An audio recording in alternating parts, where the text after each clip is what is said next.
शांति।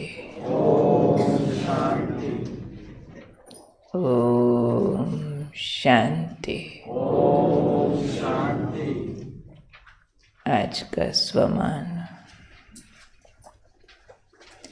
मैं पुण्य आत्मा हूँ। पुण्य और पाप, इन दो की गति अति गुह्य है, क्योंकि भक्ति मार्ग में बहुत सी बातें जिन्हें हम पुण्य समझते रहे, वो पुण्य नहीं बना पाए, और संगम युग पर आकर भी पाप कर्म की गति भी अति गुह्य होती है। फिर भी हमें पुण्य की शिक्षा भी मिलती है, समझ भी मिलती है, और स्मृतियों की गहराई में जाकर हम उसको पकड़कर पुण्य करते भी हैं और पुण्य आत्मा बनते जाते हैं, क्योंकि सूक्ष्मता को पकड़ते हैं।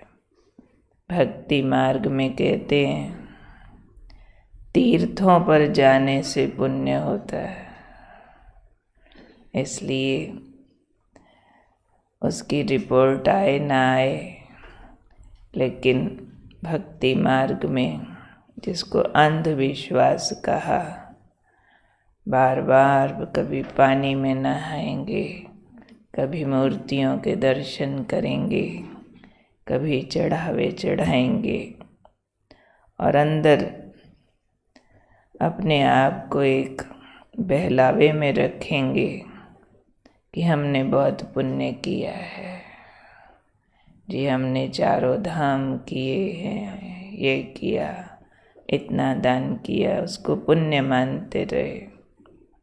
और ऐसा भी मानते हैं कि तीर्थों पर जाने से पाप नष्ट होते हैं। गंगा नहाओ, पाप उतर जाएंगे। गंगा सागर जाओ तो सारे जन्मों के पाप उतर जाएंगे। ऐसे बहुत सारी अंदर इल्यूजन्स रखी हुई होती है। बाबा कहते वहाँ कोई प्रूफ भी नहीं है, फिर भी इतनी भावना और मेहनत करते हैं। पर आप बच्चों के पास तो प्रैक्टिकल प्रूफ है, प्रमाण है कि आपका मधुबन तीर्थ कितने आपके पाप धोता है, कितना पुण्य कराता है। तो आप प्रैक्टिकल में इस मधुबन महान तीर्थ की महिमा जानते हो। तो आज बाबा ने मधुबन महान तीर्थ से कैसे पुण्य आत्मा बनते हैं उसका वर्णन किया है कि एक ऐसा महान तीर्थ है जहाँ आने से आप प्रैक्टिकल में पुण्य आत्मा बनते हो। हम सब इस बात को अच्छी तरह जानते हैं, जो थोड़े भी पुराने हैं ज्ञान में, कि जब तक हम सेंटर्स पर ज्ञान समझते हैं, मुरली सुनते हैं, वो सारी समझ 25% तक रहती है। भले अनुभूतियाँ होती हैं, भले चेंज आता है, उतना लेवल भी आता है, पर जब मधुबन गए, बाबा से मिले, वहाँ दादियों से मिले, अपना घर देखा, अवतरण देखा, तो बाकी असली समझ तो वहाँ जाके आती है। असली जिसको कहते हैं हमारा स्टैम्प हाउस है, स्टैम्प होता है बीके। कोई भी जाके ब्रह्मा का बच्चा है, ये अभी ब्रह्मा कुमार कुमारी है, जैसे एडॉप्ट होता है वहाँ जाने से, तो फील करते हैं हम कि ये महान तीर्थ हमें पुण्य आत्मा बनाता है, पुण्य करने की ताकत देता है। और फिर जो मधुबन जाकर आए होते हैं तो वहाँ की स्मृति कि वहाँ क्या क्या अनुभव किए थे, बाबा से मिले थे, क्लासेस की थी, तो वहाँ की स्मृति ही अनेक समस्याओं को समाप्त कर देती। जहाँ जहाँ किसी धारणा में कमज़ोर होने लगेंगे, किसी का विरोध आने लगेगा, तुम क्यों बीके बनते हो, तो जब वहाँ के सुख को अनुभव करते, वहाँ जो प्यार पाया था, जो बाबा का मिलन हुआ था, उस स्मृतियों से इन अनेक समस्याओं को पार कर जाते हैं। क्योंकि विकारों को जीतने का जोर लगाना ही समस्याओं और माया को चैलेंज करना है। क्योंकि हम फाइनल कर देते कि अब हमने पांचों विकारों को जीत लेना, पुण्य आत्मा बनना माना ही क्या, सारे विकारों को जीतना, पुण्य जमा करना, तो समस्याएं आती है।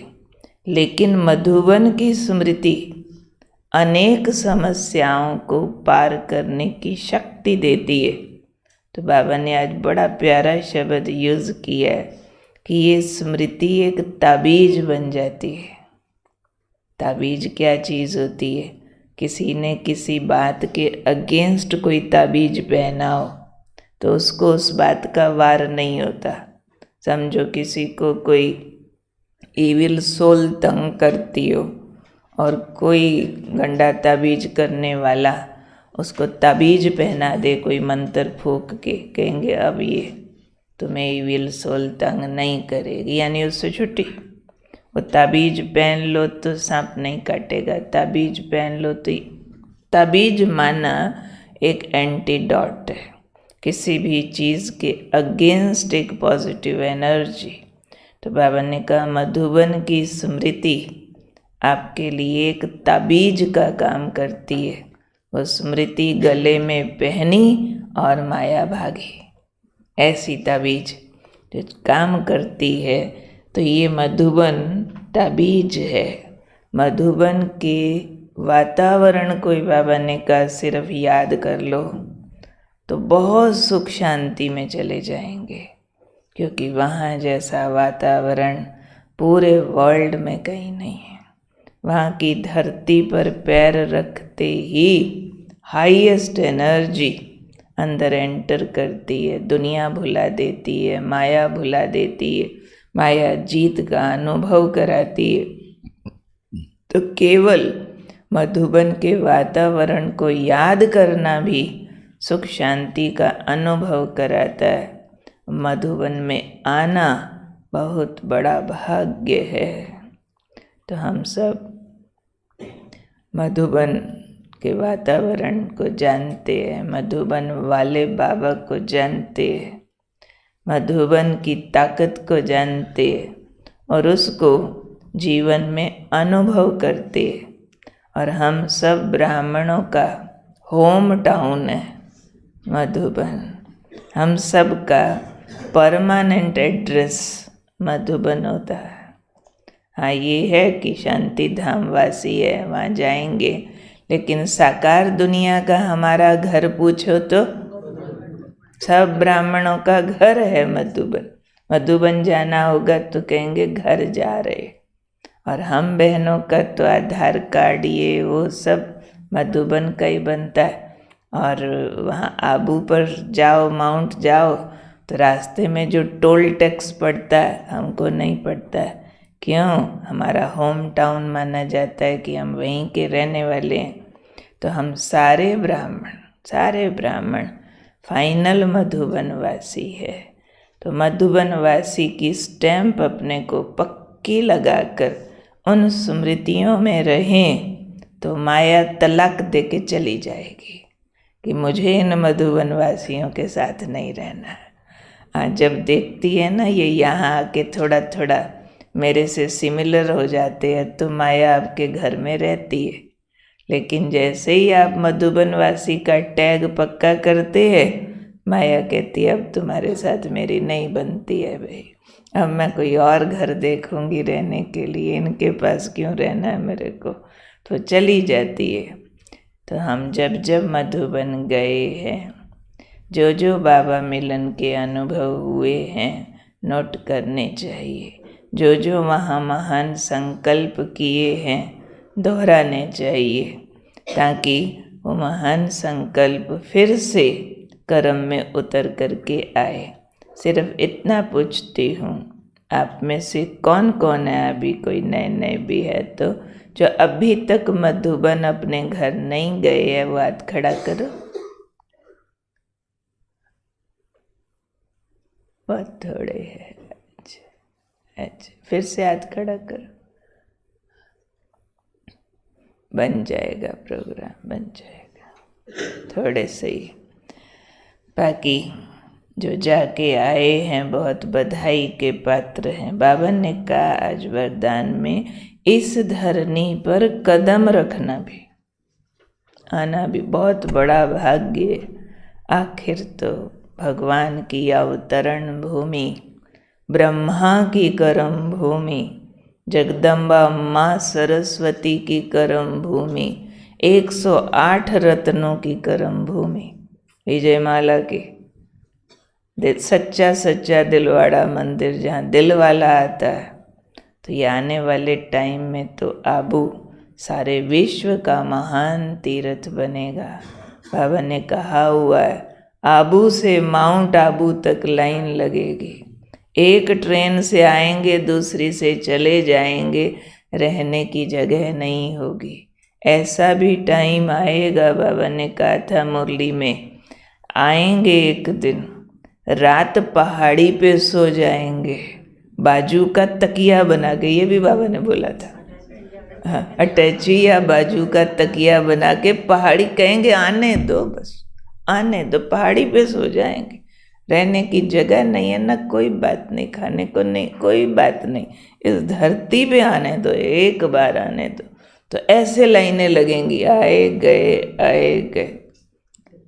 आज देखो वैष्णो देवी देखो, हरिद्वार देखो, वहाँ कुंभ मेले में देखो। कुंभ मेले में जब स्टेशन से लोग उतरते हैं, हमने तो भीड़ देखी हुई है वहाँ की। वहाँ के लिए मशहूर है कि आपको कुछ नहीं करना है, सिर्फ स्टेशन पे उतर जाना। हर की पौड़ी पूछने की कोई ज़रूरत नहीं, उसके बाद आप हर की पौड़ी पे मिलोगे।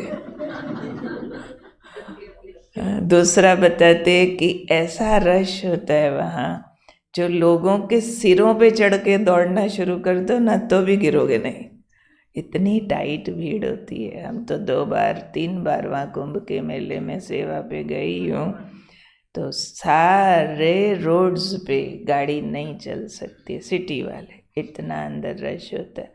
अब सोचो, आगे सोचो, इतना ही रश अब अपने घर में होना है अंत में। जब कुंभकर्ण जागेंगे, बंभोर को आग लगेगी, यहाँ भगवान आया था। मंदिरों में तो एक देवता की मूर्ति को भगवान कह के माथे रगड़ रहे, कितना जाते, मूर्ति तो होती है, लेकिन जहाँ प्रैक्टिकल में भगवान आया, जब ये जागृति आएगी, ऐसे दौड़ेंगे कि बस टच कर ले, मैं उस स्थान को टच कर ले। वे अभी भी वहाँ योग शिविर वाले, कॉन्फ्रेंस वाले आते हैं, जिनको कहीं इस डायमंड हॉल में भगवान आता था, तो अभी भी ऐसा हो जाता है उनको जैसे पता नहीं क्या। बहुत अभी हम देखते थे कुमारियों की ट्रेनिंग में भी डायमंड हॉल का रोज चक्कर लगाते, यहाँ बाबा आते थे। यहाँ की एनर्जी लेवल बहुत हाई है, तो उस भाव को याद रखो, उस अनुभवों को याद रखो, तो महत्व जो हम अधिकारी हैं उसके, हम सबसे ज़्यादा उसका फ़ायदा ले सकते हैं। तो याद रखना है, मैं पुण्य आत्मा हूँ, मधुबन महातीर्थ के वासी हूँ। मधुबन महान तीर्थ में मेरा प्रभु मिलन हुआ है। मधुबन महातीर्थ पर मेरा अधिकार है। मैं एडॉप्टेड बच्चा हूँ ब्रह्मा का, जो मधुबन वाला बाबा है, मधुबन वाले बाबा की हम संतान हैं। वो महान तीर्थ हमारा घर है, हमारा बाबा वहाँ आता है। तो ये स्मृतियों से अपने आप को हम तरोताज़ा रखते रहें, अपने भाग्य को याद करते भाग्यवान बनते रहें। बाकी जो जो अभी नहीं गए हैं उनका प्रोग्राम बन जाएगा, जाके आएंगे।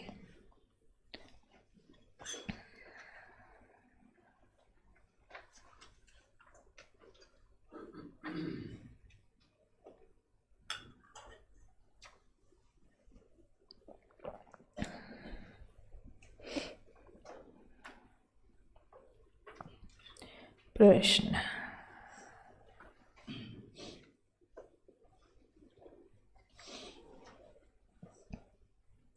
पहला, आज शिवाचार्य और शंकराचार्य का क्या कंट्रास्ट आया?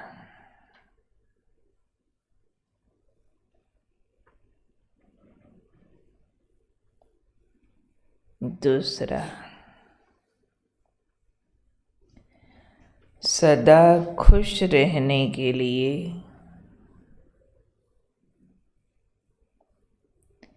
क्या युक्ति अपनानी